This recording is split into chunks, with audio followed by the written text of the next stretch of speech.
ಸಂಕ್ರಾಂತಿ ಬಳಿಕ ಸಿಹಿ ಸುದ್ದಿ ಸಿಗಲಿದೆ ಅಂತ ಹೇಳಿದ್ದಾರೆ ಅವರು. ಸಂಕ್ರಾಂತಿಯ ಬಳಿಕ ಕುಣಿಗಲ್ ಶಾಸಕ ರಂಗನಾಥ್ ಅವರ ಹೇಳಿಕೆ ಇದು. ಡಿಕೆಶಿ ಪ್ರಾರ್ಥನೆಗೆ ಫಲ ಸಿಗಲಿದೆ. ಖಂಡಿತವಾಗಿ ಸಿಹಿ ಸುದ್ದಿ ಅಂತೂ ಸಿಕ್ಕೇ ಸಿಗುತ್ತೆ ಅಂತ ನಾನು ಭಾವಿಸಿದ್ದೀನಿ. ಅದ್ರ ಮೇಲೆ ನಾನು ಮಾತಾಡಲ್ಲ, ಯಾಕೆಂದರೆ ಮಾತನಾಡೋದಕ್ಕೆ ನನಗೆ ಯಾವುದೇ ಹಕ್ಕಿಲ್ಲ.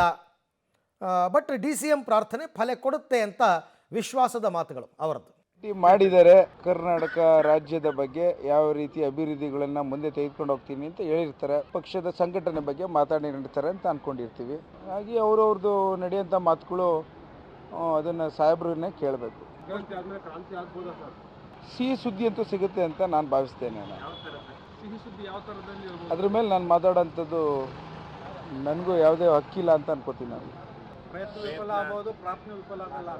ನಮ್ಮ ಭಾರತದ ಸಂಪ್ರದಾಯದ ಪ್ರಕಾರ ಸಂಕ್ರಾಂತಿಯ ಪ್ರತಿ ಸಂಕ್ರಾಂತಿಯಲ್ಲಿ ಒಳ್ಳೆಯ ಸುದ್ದಿಗಳು ಬರ್ತಾ ಇರುತ್ತೆ. ಸೊ ಹಾಗಾಗಿ ಕಾಂಗ್ರೆಸ್ ಪಕ್ಷಕ್ಕೆ ಸಿಹಿ ಸುದ್ದಿ ಬರುತ್ತೆ ಅಂತ ಅನ್ಕೋತೀನಿ.